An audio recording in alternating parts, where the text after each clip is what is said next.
This week, we learn about the LUJ, pronounced LUJ, because that's what it says in my show notes. We explore luxury cigar cutters in our Debonair Ideal segment, and Will has 3 box-worthy cigars he's going to talk about, and I'm going to go to the Oasis, all that and more, so stay tuned. Broadcasting live from G-Unit Studios in Rhode Island, it's the Stogie Geek Show. This episode is brought to you by the Havana Cigar Club, located in Warwick, Rhode Island. It's a great place to enjoy a drink and a cigar. Stogie Geeks listeners can find a $5 off coupon on our website by clicking the HCC logo. And by M. Bombay Cigars, representing the most admired cigar culture of Cuba. They select the best quality tobacco to use in the aging process. M. Bombay Cigars are then rolled in Costa Rica by some of the most experienced cigar rollers, giving it a unique smoking experience. The band portrays the detailed and artistic nature of our small industry. Try the M. Bombay Casera, Mora, and recently released Habano. M. Bombay Cigars, where the cigar is a way of life. And by Southern Cigar Festival, a world-class cigar event coming to Atlanta, Georgia on Saturday, June 6th from 2 p.m. to 8 p.m. the Verizon Amphitheater at Encore Park, home to the largest cigar event ever in the state of Georgia. Guests will receive premium cigars from 35 cigar manufacturers hailing from 9 different countries. There will be personal guest appearances from many of the big-name cigar makers and industry personalities. In addition, the Southern Cigar Festival will feature prizes, raffles, live music, and plenty of food and drink. Be sure to check out the limited VIP tickets and even more limited private VIP box packages. Tickets are on sale now through Ticketmaster and on the event website at southerncigarfestival.com. Tickets are going fast and the event is this weekend, so make sure you get yours today. Welcome, everyone, to the Stogie Geek Show. This is episode 143, and it is, in fact, June 4th, 2015. I'm your host, Paul Dorian. Excited to be here, as always, with my wonderful co-host, Mr. Will Cooper. Welcome, Will, to the show. Greetings, Paul. Greetings, everybody. Wow, well, you got your volume cranked, man. Let me turn that down. You turn that down. Talk again? You all right? Greetings, everybody. Oh, that's much better. I was doing some testing for the Southern Cigar Festival because I'm taking a remote down there. Yes. So I see. It probably was up a little. That's this weekend, dude. I'm excited for you. I wish I could have made my schedule work where I could have went to that. I know. It would have been awesome. But I'm leaving tomorrow morning, so we'll have some good – I think we'll have some good footage from there down there. I'm expecting some good footage, so you better send back some good footage for us. That'd we're awesome. gonna have like a box in the Verizon Amphitheater where the Stogie Geeks are gonna be, like our own box. So it's gonna be really cool. Awesome. And you're doing like a road trip down there and everything. Yeah, I'm going down with a fellow from Defiant Whiskey. We won't be having any whiskey in the car though, but there's a pre-party tomorrow night with Eddie Ortega and Sean Williams. But wait, Will, you're not driving, so you could drink in the car, right? I guess. I don't know if you can have technically an open bottle. Well, it's a glass, not a bottle. It's a glass. So you're That's good. true. You're good. Yeah, there we go. That's how I roll in the passenger seat. I would just be drinking Defiant whiskey and having cigars. Yeah. That's awesome. Let's see. Will, I got this new thing I want to do. It's about contests. How many contests you want to do on this show? We could do 1 or 2. 2? You want to do 2? I have 10 prize packs to give away. I've organized all the stuff that we have to give away, Will, into 10 prize packs. And here's what I want to do. I meant to tell you this before the show, but I was busy making drinks and stuff. I want to reach into the box and pull out a random prize pack, and that's the prize for the show. I mean, we're going to do that in every show, but I'm kind of excited to do it on tonight's show. So what do you think? Okay. I think we do it, yeah. So there's a box of prize packs that I put together with some of the guys that work here in the studio. But basically, my humidor was full, Will, and we got to make sure we give some of these things away. So, I'll reach into the prize pack. So you want to go get the prize pack, Chris? All right. Any other things before we get the show started?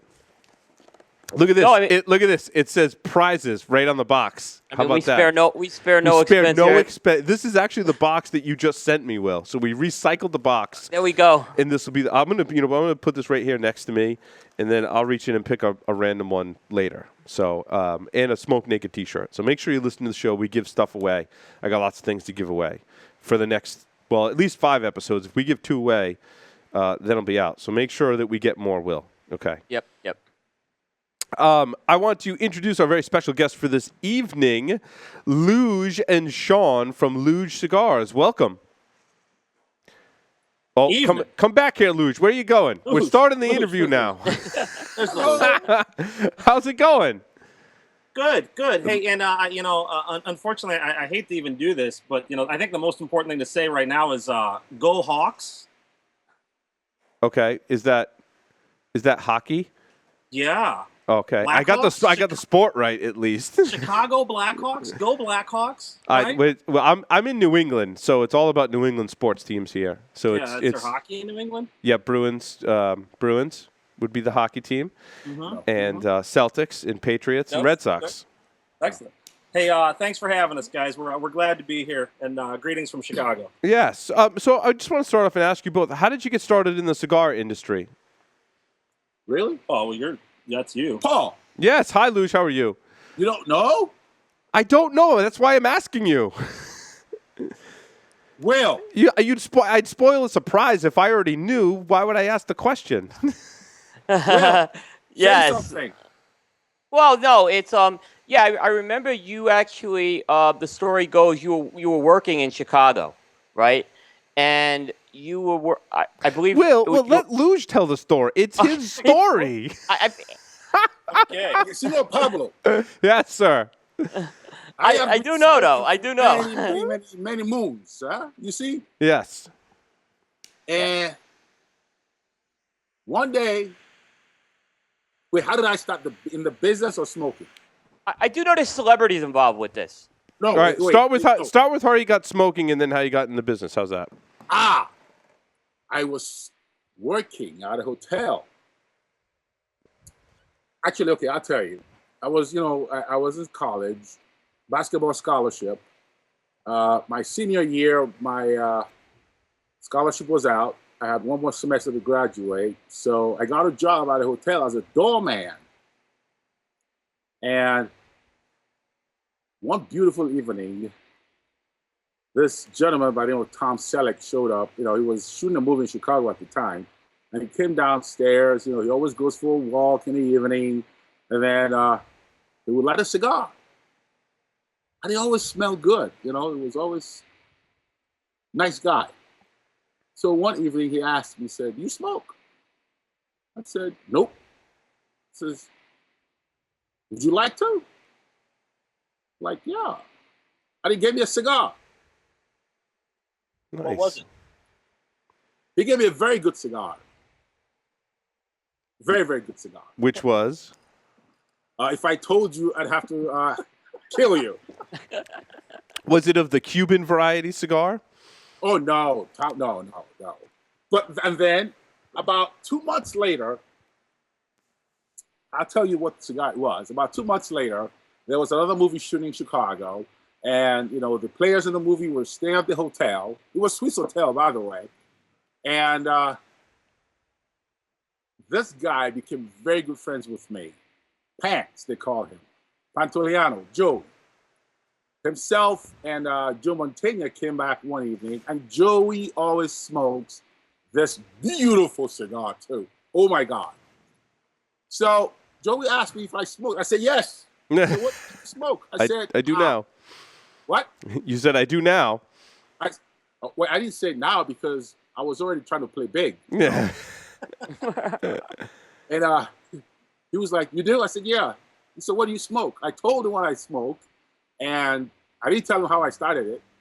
And he was like, "Oh, okay. I got something better for you." I said, "Oh, really?" He says, "Yes." And then he gave me another one. And that cigar blew my mind into shreds. So what was the cigar that Tom Selleck gave you? Ashton. Excellent. And what was the cigar that the second one? Opus X. Oh, now you're talking Paul's language. That's right. Speaking my language now. So now, hold on a second. Now, I was a doorman with very little income, right? I mean, it wasn't small, but it was. I started smoking cigars with those two. And my life had never been the same again. Mm-hmm. So what drew you into the industry? Accident. Like a car accident, or? Okay. It was a very, very, very, very bizarre thing. I used to be a land developer and a mortgage banker. And of course, cigars were already like my lifestyle. And I would take, 3 or 4 vacations a year. So I forgot the year anyway. I went to Santo Domingo in the Dominican Republic. And I was walking around the Zona Colonial there. And I stumbled into this very small, tiny little shop. And I walked in there, and the guy had a nice little selection of cigars in there, and there was one roller in the shop. I was fascinated by it, and I talked with the owner for a little bit, and I asked him, I said, if I want to make my own blend, can you do it for me? He said, yeah, but I have to buy a minimum of 300 cigars. No problem. And that's how it started. Wait. I said, okay, there's more. That's how it started. Wait for it. Wait for it. Why are you in a hurry? Sorry. But anyway, so he said to me, what do you like? I said, well, can I see the tobacco? I don't want you to tell me what do I like, ask me what do I like, and then I turn around and you put something else in it. He said, okay. So he said, follow me. He took me outside of the shop. We went behind the building, went upstairs. And oh my God, I was about to choke because of the ammonia. The smell was just like so rancid in that place. It was jam-packed to the rafters with tobacco. And it reminded me of my grandmother because she used to make snuff in the old country. And we used to sneak around and take and steal her snuff, But anyway, are you laughing at me? I'm laughing with you. With you. Okay, good. All right. So, we talked about it, and I played around in the room, picked out some stuff, and I said, you know what? Let's do some samples. Let's do some samples first before I make up my mind. He said, okay. So we played around with it. But anyway, long story short, I came back 4 days later. I had 300 cigars ready for me, paid, brought it home. And I went back every year to go see Julio. Now, when I come back home and I go out with my buddies, I would share the cigars with them, and lo and behold, they got hooked on the cigars that I make for myself. So, when I'm feeling generous, I'll share with them. And then life turned and changed in 2008. Everything went upside down. We lost the development we were working on. Had to dip the development back to the bank. Of course, I was depressed. Didn't know what to do. So the day that my partner and I came back from, the transaction of, the Diddy and Lou back to the bank for the development, I was sitting in my house and I got a phone call from one of my buddies. It was like, hey, are you coming out to Bunning Leaf tonight? I'm like, no, I have no intention to. So why? I said, because I'm in a bad place right now. I didn't want to go into details. He's like, really? But that's what we do. But come on, I'll pick you up. I said, no, it's okay. He's like, damn. I'm like, what? He says, I was craving one of your cigars and I was hoping that I could bum it off of you. And I said to him, dude, I'm sorry, but I have no clue when I will ever get back there, if I will ever be able to go back to see Julio, because things have changed. He's like, no, don't say that, man. I already told my buddy about that cigar, and he said to me, Lou, come on. I said, no, I can't. And then he said, all right, fuck it. I'll pay you for it. I said, what? Yeah. He said, yeah, I'll pay you for it. well, how much you want? I mean, how much you want? So what? I'll give you $10. I said, fuck you. I said, is that a $10? He says, I know it's not, but I said, if it's a $10 cigar, then why don't you go buy your $10 cigar in the shop? Okay. How much you want?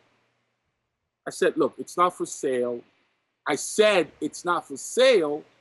And then my tongue and my brain had a clash. My brain said, shut the fuck up. Take the money. You don't have to. Wait, you were just thinking, what are you going to do? Okay, all right, fine. So I said, all right. Give me $50. I'll give you $4. He says, you got it. There's the business, man. Upsell. There you go. Upsell. That was a great upsell. He says, you got it. I said, okay. He said, I'll be there in 45 minutes. Okay. So he came, he got to the gate, called me, I busted him in, he came in. He showed up with 3 other guys in the car.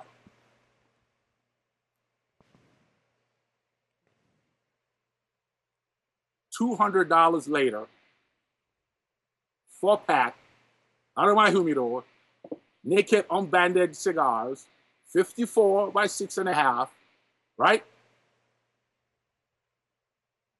I was like, in my mind, I'm thinking to myself, holy shit, really? All right, come on, let's go. So I went with them. I was feeling better now, right? Yeah.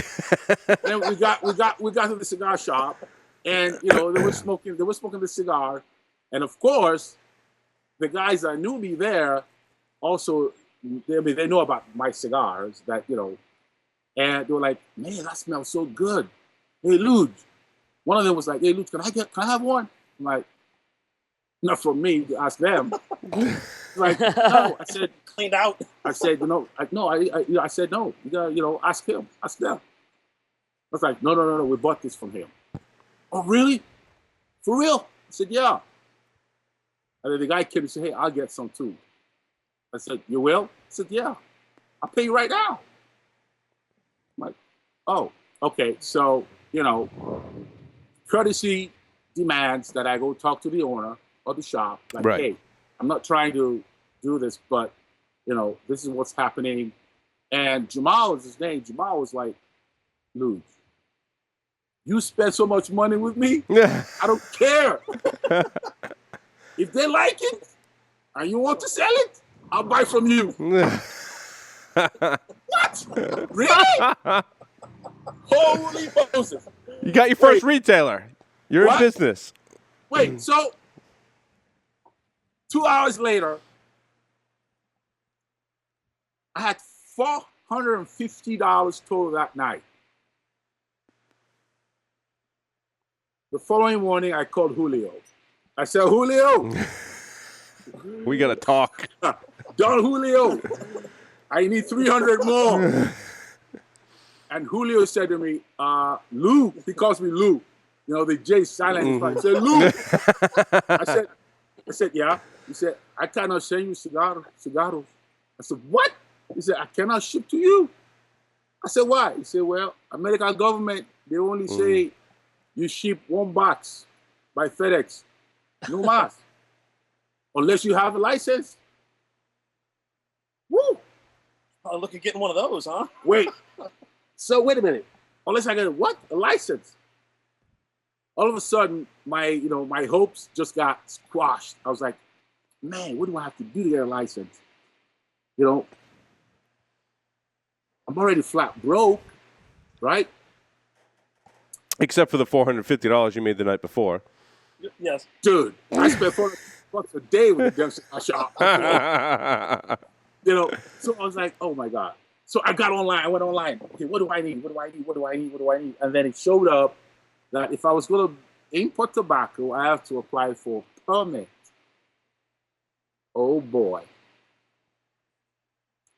So I started the process. I got a call from TTB. They have to do an investigation. They have to make sure that I'm not this, I'm not that. And, and I was thinking to myself, this red tape, how long is it?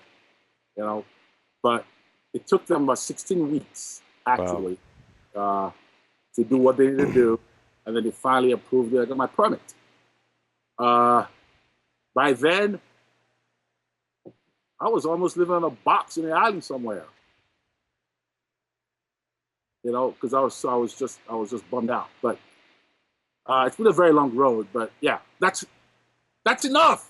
That's so, so I mean, at that point, you were all in the cigar business, right? I don't even know if I'm still in the cigar business, Paul. To be honest with you, because I call this a business because I'm just supposed to make money when you're in business. Yeah, that's the point. Usually, Love it. So, Luge, the question that I have that I know is burning on the minds of all of our listeners is, how do we get one of those cigars that you got from Julio, and where can we find those, and where can we smoke them? Do you still have those cigars, that same blend today? Ooh, he went right for the money shot, didn't he? I don't mess around. I've been doing this a long time. I don't mess around. We got to ask the questions that need to be asked. We do have some of them, but I know a guy who started about 7 months ago scouring the Midwest, buying every one of them that he could lay his hands on. I could talk to him. Yeah. So that was like a limited run in those. So that blend isn't represented in your lines today, is what you're saying? No. Okay. No, it's currently the supply of that's gone. It's run out. But the replacement of that, you know, and I think, you know, we'll kind of hit on a lot of this during the review. You know, one of the important things about our model is that you know, when the supply's depleted, we retweak it, we reband it, and we resell it. You know, and the examples, the Morpheus versus the Anniversary Number 4. Mm-hmm. The Anniversary Number 4 is the new iteration of the Morpheus, and that's what's available, and it's just as good, if not better. And you know, LUJ's chemistry brain keeps him reinventing the cigars over and over, and I think they get better as they go. But my opinion, the lineage of that Go ahead, Will. I'm sorry, Sean. I was going to say, the lineage of that original cigar is the LUJ Morpheus Anniversary Number 4. What? No, we got to the point. I got to the point where, you know, you can't. I couldn't keep the same name and the same brand, like the same name on a cigar when, you know, the crop changed and things are not what it was with the original intention. So, yes, it's a different cigar now. The Morpheus Anniversary Number 4 is different, yes. But that's a real good thing. I think that's a real good thing that you're doing that. well, we're glad Because it is different. It is different. You might as well call it something different. Mm-hmm. We're glad to hear that. That's good for our own edification, because there's a lot of tossing and turning at night with that model. So, how many times do you hear the story when someone smokes a cigar and they say it's not the same cigar anymore, and whoever made that cigar has either got to say it is, or they got to now start explaining it's not. So you kind of make it easy that way. You know what? I honestly, that's the only benefit of being small. That's it. Wait, hold on. Seriously. Okay. Coop, you there? I'm here. All right. I can't see you. No, You don't want to. You can just see me. Sorry. All right. Okay, then I'm going to say, hey, Coop, Paul. There you go. All right. How long does it take before you get bored with something? What's your threshold? I don't know. I've been married 9 years now, so. All right, well, he's obviously not a good example. No, I'm not talking about, you know, life like that. I'm talking about things, consumables. Oh, yeah. I go through phases every couple of months of getting infatuated with something and then moving on to something next. Cigars, individual cigars, very short attention span usually, and it's rare actually for me to buy boxes of cigars because a lot of times I get bored of them kind of quick. I have cigar ADD, we call it. Good. That's exactly what I was hoping you'd say. Look, if we're going to be honest with ourselves, right? Tobacco is very, very, very, very honest, right? You plant tobacco somewhere, and you take the same seed, plant it anywhere else. Yes, you get the same crop, but you have different tastes, right? Yeah, and those change. If I get bored today with one cigar, I will change, smoke something else. It doesn't matter if you're big, if we get bigger or we get even smaller than we are. It doesn't really matter, because what it boils down to is I want to be very playful with this. I want to be able to go in the kitchen, play with with the spices, play with whatever it is, and if it tastes good, I'm serving it. I'm going to serve it. So, the anniversary number 4 is here today, yes, and it's quite very, very, very sustainable, I might add, and just because it's there doesn't mean that I'm not in the kitchen still, Sean's head spins around every time I say, hey, Sean, guess what I just did? He's like, oh, boy. And it's like, all right, And then he says to me, you know what? I kind of, I don't really dig it so much. I'm like, okay. And then 6 weeks later, I slip him one again. He's like, holy shit, what's that? Like, I thought you said you didn't like it. So, Luj, tell me about the Morpheus anniversary number 4. Obviously, you're not disclosing wrapper binder filler, but what's the body? What's the strength profile? What's the flavor profile of that cigar? I have a very good friend of mine that could answer that question for you. Will. His name is Will Cooper in the house. Yeah. So, but which one do you want me to answer it for? The natural or the Maduro? Do both. No, one at a time. One at a time, not at the same time. Yeah. I tell you what. So, and guys, tremendous job. I mean, Lou's tremendous job on these cigars. They were outstanding. So, the natural, it really hit my flavor profile in terms of I was getting a lot of these coffee notes. I was getting some notes of nut. There was a nice cedar sweet spice along the way. Very, very creamy cigar, though, where it just was real smooth and had a clean finish on that palate.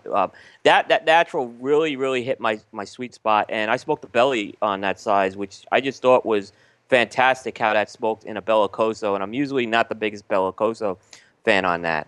I'd say it's a medium in terms of a medium. It wasn't something that was going to assault your palate by any means as far as that goes.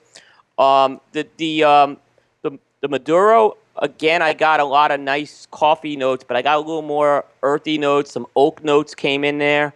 There was some pepper along the way. It also had that creamy profile too. So again, it was very smooth and clean on the palate there. Great retrohale on that cigar. Great aroma on that Maduro. That nice cedary aroma I was getting throughout there. That was my take on that, which is one person's thoughts. Thank you, Will. I appreciate that. No problem. Yeah. I'm wrong. I'm wrong, but it's a good cigar. You're not wrong. No, Senor Pablo. With the headphones. Yes, I'm here. Flavor is very key for me. I started smoking with, of course, I gave you the 2 names, right? And I was hard pressed to try anything else, and I'd go somewhere else and try another brand, another line. It was just never there. Some people say it's because, my palate's tainted because I like spicy food. Okay?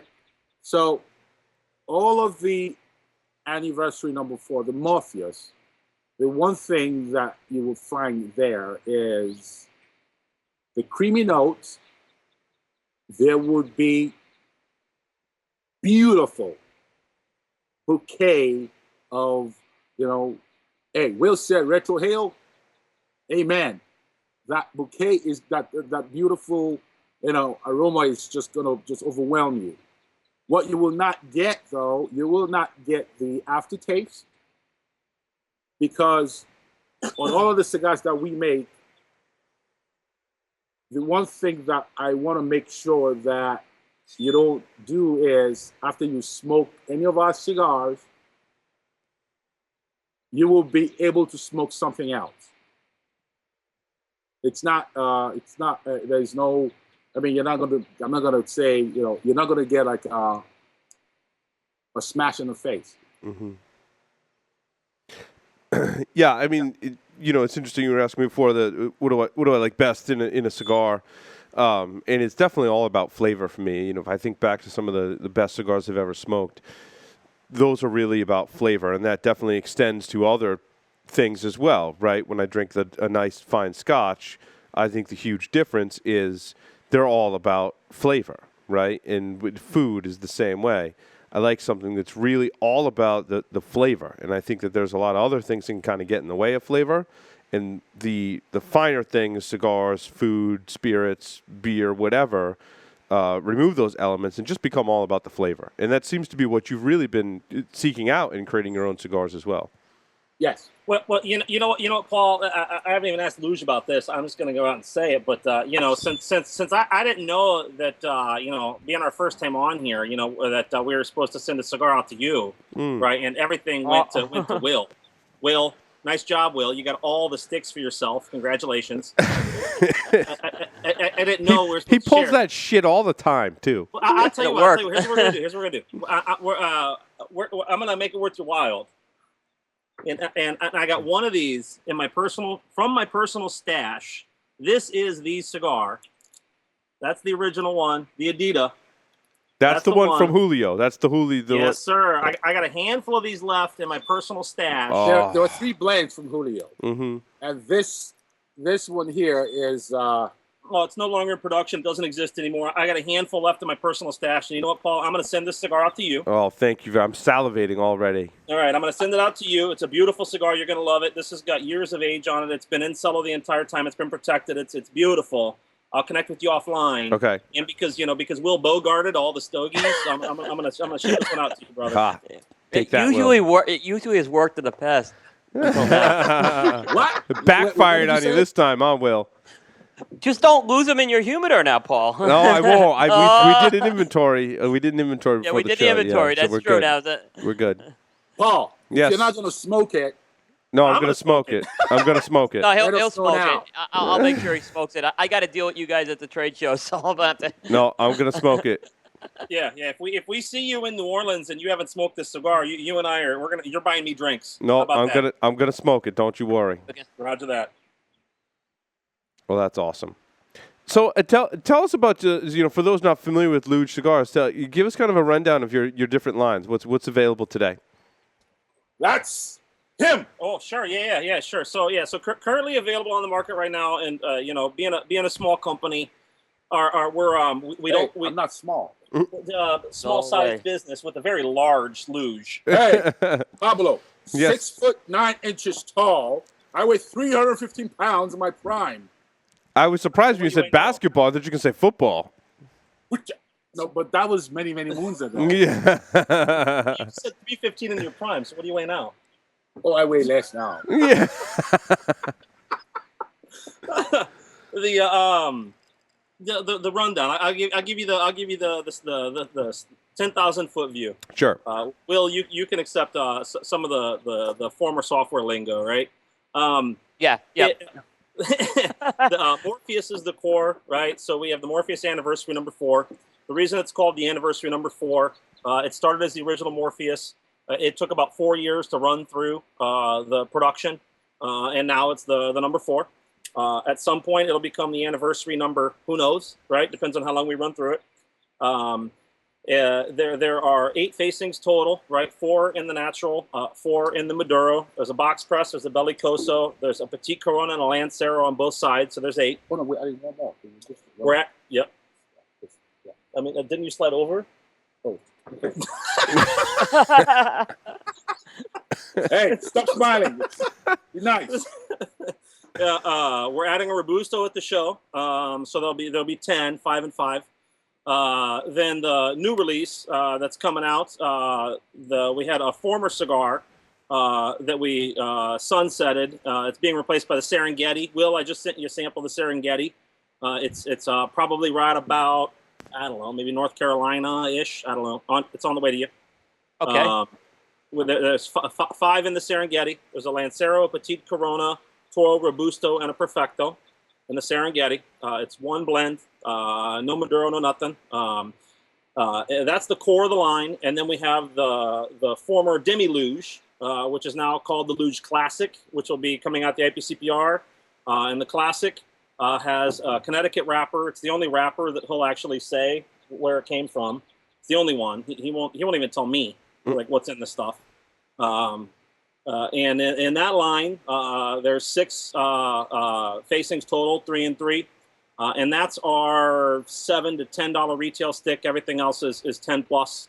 And then we're releasing the Kuro, which we're pretty pumped about. The Kuro is you've been working on the Kuro for what, 2 years? 2 years plus.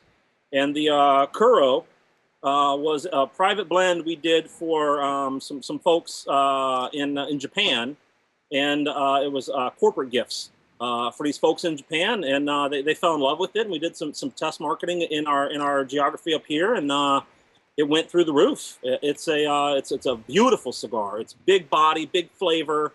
You okay? I just want to choke you so don't say too much. He's moving in. He was creeping in. He said too much. Will! Will, you there? I'm here. You. The Kuro Will, there's a Kuro Perfecto on the way to you to try for review, and the Kuro is getting. That's not fair. What about Paul? He's getting this. What? All right, no, I'm good. I'm good. I'm not complaining. I'm not complaining. Look, nobody told me that I got a split chip. Paul, nobody told me to split chip. You know what? We're gonna go in the cellar, and wait. What's your favorite ring gauge, anyways? I prefer probably somewhere between like a Lancero and a Corona.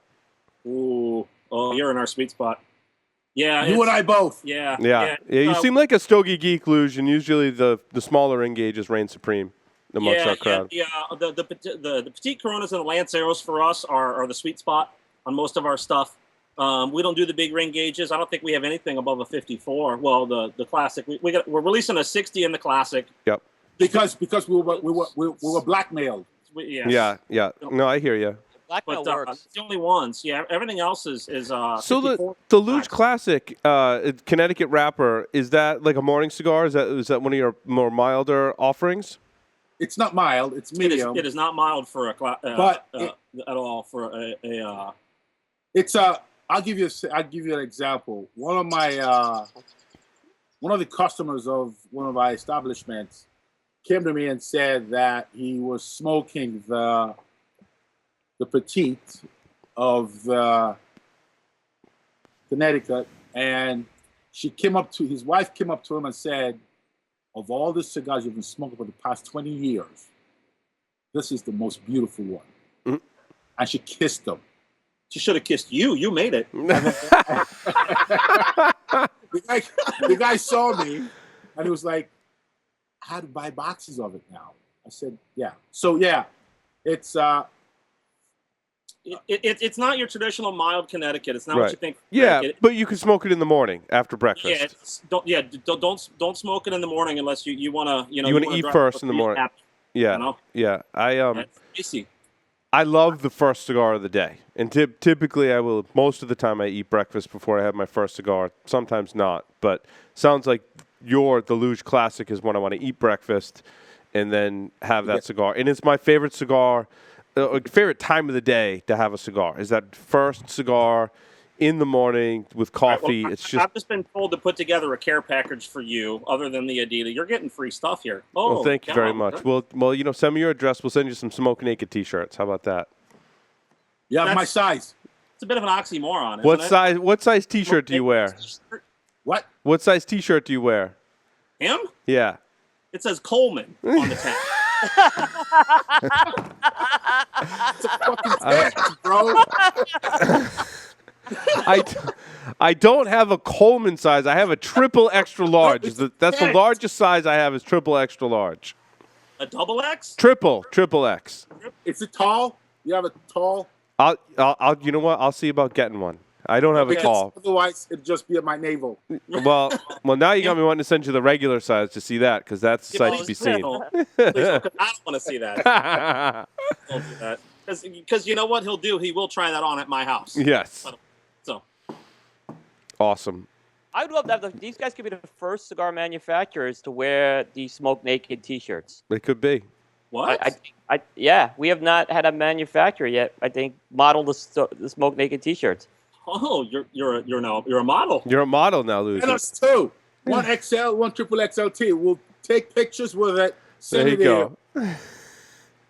And Will, I sent some coffee your way, Will. You did? I'm real Look at- excited. It's Look, that it's coffee. look, it's coffee too. Oh, you a coffee drinker, I Paul? friggin' love coffee. Dude, send you some of our coffee. I'm I You didn't trying to wait, you guys make coffee too? Get out. make it, but it's better to ask forgiveness than permission sometimes. So, yeah. You get the best coffee in the world. You are going to drink the best coffee. Oh, Please. William Cooper.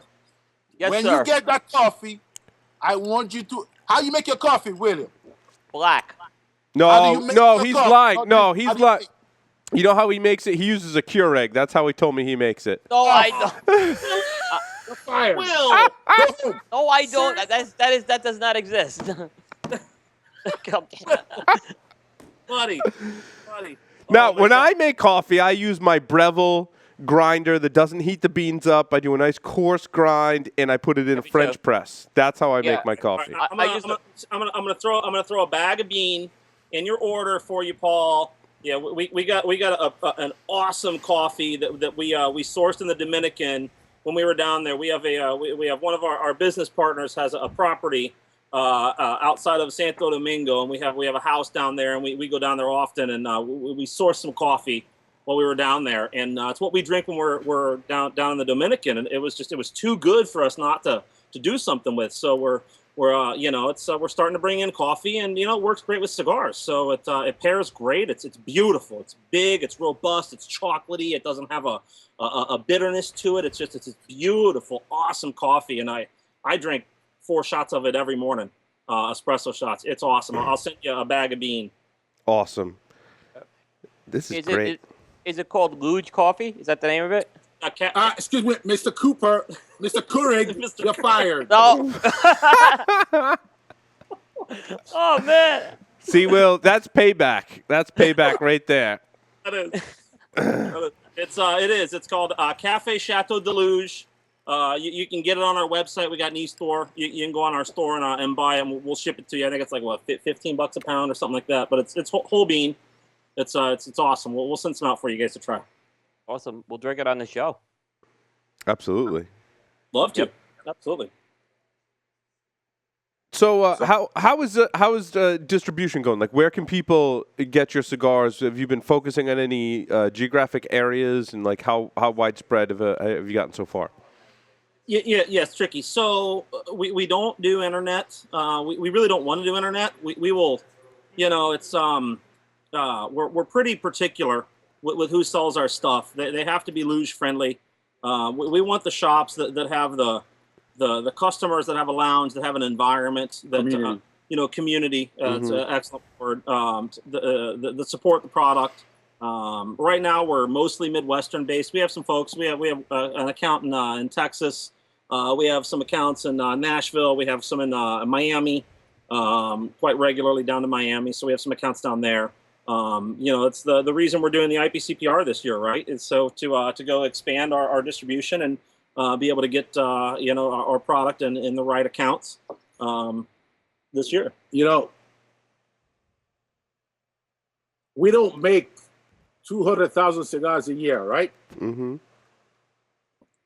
And the last thing that you would want for us is that, some people get the cigars in their shop and there is no movement because we don't make a lot of it, right?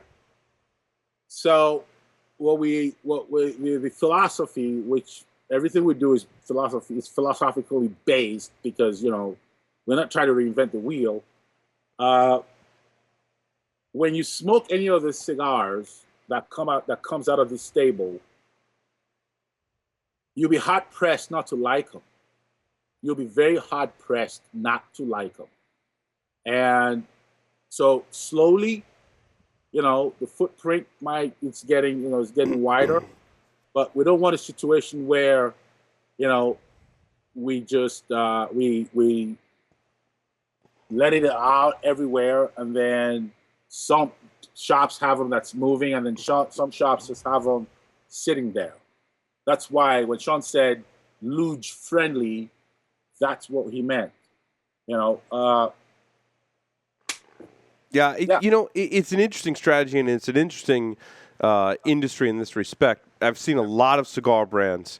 I'm very friendly with the 3 or 4 different shops here in Rhode Island, very friendly with at least 3 of them.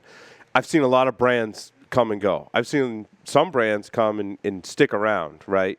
And it's kind of interesting what it does to the brand when you go into a shop one day and that cigar is hot. Everyone's buying that cigar and it stays hot for a little while and they're moving it. And then 6 months or up to a year later, they have a closeout sale and there's that same cigar sitting in the closeout bin. And it's amazing what that does to the brand, how it can hurt your brand by doing that. So I applaud your efforts. I think you're on the right track of choosing the right shops that have the right market. There's anybody that's listening that's a businessman is gonna their skin's gonna crawl when I say this. But we actually turn down more accounts per month than we sign up. We get lots of calls. We get lots of people that want to sell it, and they want to do a small little order and bring in some boxes. And if they don't fit a specific criteria for the brand or for our company that fit what we know and our philosophy and have the right environment and the right customer base, and we interview them and we go on site and we visit, if they don't fit the mold, we won't sell them. We just won't. Yeah. And the businessman in me says sell everybody, but the philosophy and the company is, you know what, we set up the right people, because with the right foundation, you're going to have longevity. It is backwards though, right? I mean, I went to business school. I have some businesses, and it's, you're right. Your instinct is to say, well, I'm just going to sell. Let's just sell. Put it on the internet, put it on the stores, get it sold. But there's certain, I think that's somewhat unique to cigars, and I'm sure other industries as well, that you shouldn't do that. I think that there's a certain strategy that is much better in that respect. I'll give you an example. Oh boy, you'd appreciate this. Oh boy, you might want to hit that drink there, Paul. But he goes in. I got my cocktail. I got my cigar. I'm ready, Luis. Go ahead. Need it. Well, I mean, it's been it'll be 5 years in November, right? And this is the first time that we're heading out to the trade show. And the only reason why I actually said I was going to go is because, well, Sean, for one, was like, we gotta go. I'm like, okay, I'll think about it. And then one that day we had an event. We had a LUJ party at one of our friends' shops, and the guy asked. He said, "So you guys going to be at the show?" And before I could say no, Sean was like, "Yes." And I said, "I'm still thinking about it." And this gentleman, he's been in business for 22 years. He said to me, he said, "LUJ, you've been around for 4 years.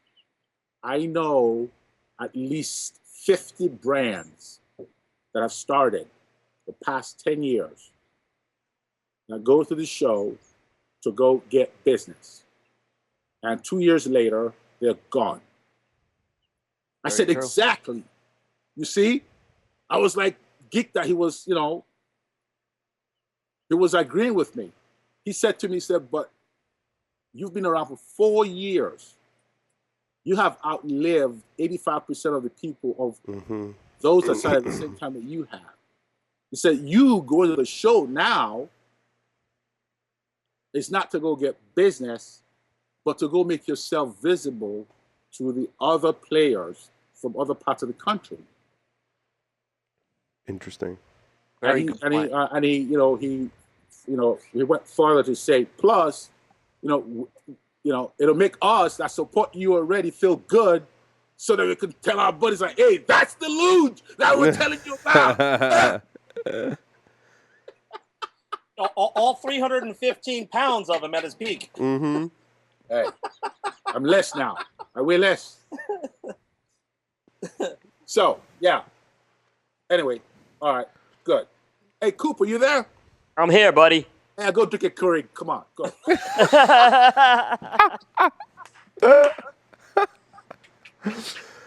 Oh, God. Will, we got to introduce you to a thing called a French press, buddy. I do use a French press. The Keurig is that. I use a French press, or I use actually a stovetop percolator. Oh well, the drip. Oh, wait a minute. I stand corrected, Bill. No, I was just joking. Will is a coffee connoisseur as well as myself. So The hot thing now is the drip coffee, right? Have you done that yet? is that something that you put on the stove, or is that a separate machine? No. So drip coffee is where it's a carafe and it has a full-time filter on the top, and you put your grounds in the top, and then you use like a teapot and you get your water hot. You put your grounds in the top, and then you pour the hot water in the top, and it drips through into a carafe. The drip coffee. It's like that. All the a lot of coffee geeks are doing the drip coffee now, and I just did our coffee in a drip pot, and it takes like 15 minutes to make a pot of coffee. I mean, it's not something you can do. It goes through very slow. Yeah, it goes through very slow. It takes forever. It's not that's like you're gonna make some coffee, have a cigar, you take your time, but it's phenomenal. You want to make a good coffee? Oh boy! You use the cafetera on the stove like your great grandma from Italy. Exactly. Oh, yeah, that's the one where you put the coffee in the bottom. The water goes in the bottom and the coffee goes in it, and you put the water in the bottom. Yeah. The basket in the water. Yes. You put the coffee in the basket. Yes. And then it seeps. And then and then you screw the top. Yes. Put on the stove. I have one of those at home. That's what I have that too. Yeah. Wait a minute. Wait, do you use it? Wait, you got one of those, but you use a Keurig? No, this is Paul's misinformation here. What? The only thing I use Keurig for is to heat up water to do dishes with. And even then, when you eat in those dishes afterwards, it tastes like plastic. Oh no. It's like drinking plastic. It's awful. It's awful. I can't. No, I will. I have not even broken down and gotten a discount Keurig. Yeah, we were. We were going to do coffee at the IPCPR, and we listed it on our application and everything. So we're actually listed as coffee products and services. But then when we tried to put the logistics together to actually do coffee in the booth, we wanted to actually have like espresso in the booth and stuff like that. And my God, for us to get hot water to get water at the booth, to hire the union to run a water line. Yeah. It was like $500 to get like a water line. I'm like, this is insane. I can dig a well. That's right. $500. You could get a hospitality suite and do it cheaper. There you go. So sorry, IPCPR. No coffee in our booth this year. We're not paying for the water line. Will, did you have any other questions? I got one question. Okay. What is LUJ Nation? Sorry, what? Can you say that again? LUJ Nation. LUJ Nation. What is LUJ Nation? Yeah, what is it? Nation. So, Lou, you've been doing your research. I commend you. So Luge Nation is it's a private membership club, and it's $100 a year, and every year we rotate our swag out. It's custom swag. This year it's you get a Glencairn glass with our logo on it. You get a shirt. You get a choice of hat. You get a bag of coffee, and then throughout the year we send out random gifts, and these gifts could be anything. And it could be a cutter. Could be a hat that's a limited production hat. Could be some sunglasses. It could be sunglasses. Whatever. It could be something industry related. Don't know. Cigars. We send those out, and a part of that is we do local things at our brick and mortars with the Luge Nation members from that geography. So if we have 50 members in Chicago, we'll do a private party for Luge Nation members. They show up and they get free stuff from the B&M, and it's a private club.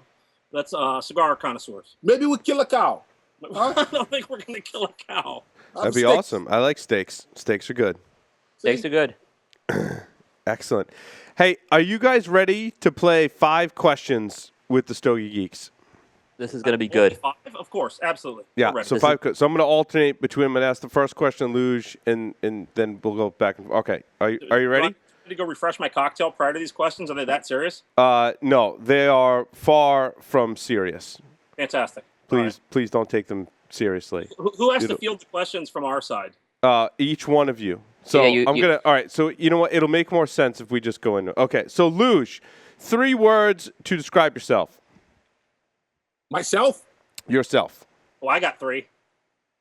Hold on. It's Luge's turn. Hold on. You'll get your turn, Sean. I got 3 to describe him. Oh, no. That's breaking the rules. There are rules. It's not serious, but there's rules. Luge, 3 words to describe yourself. Oh, is goofy one of them? That's a word. That is a word. Yes, that Very counts. good word. Sensitive. Oh, yeah. That was actually one of my words, by the way. Just saying. Passionate. Sean, 3 words to describe yourself.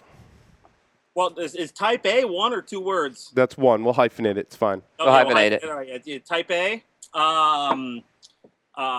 Type A. Loyal.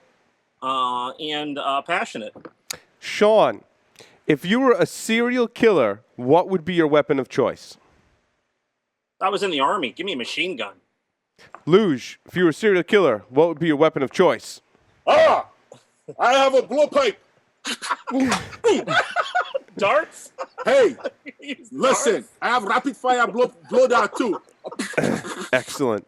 Luge, if you wrote a book about yourself, what would the title be?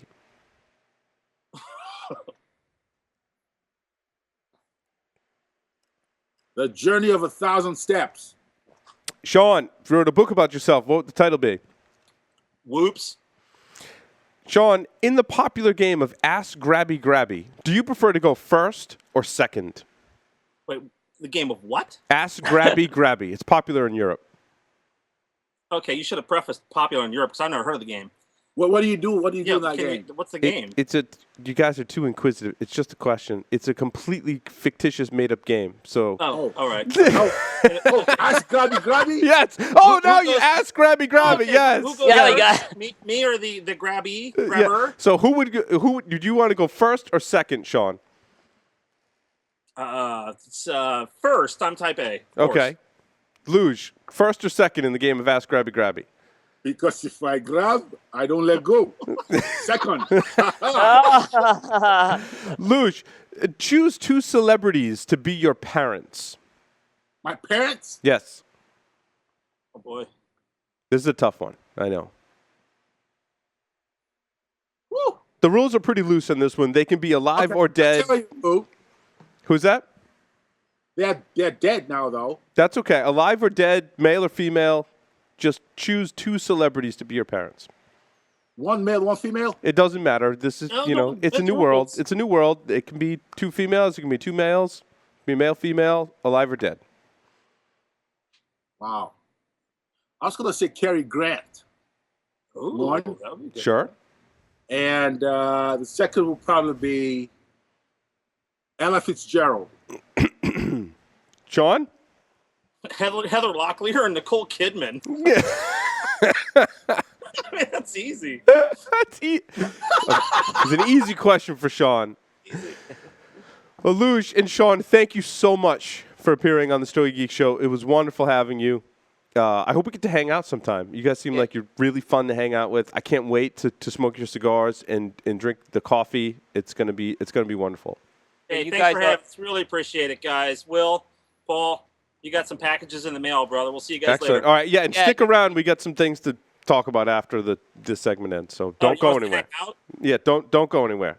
Yeah, thanks, guys. We're not going to be on camera anymore, right? No. No, we just got great. yeah. Okay. All right, we'll be right back. See you guys.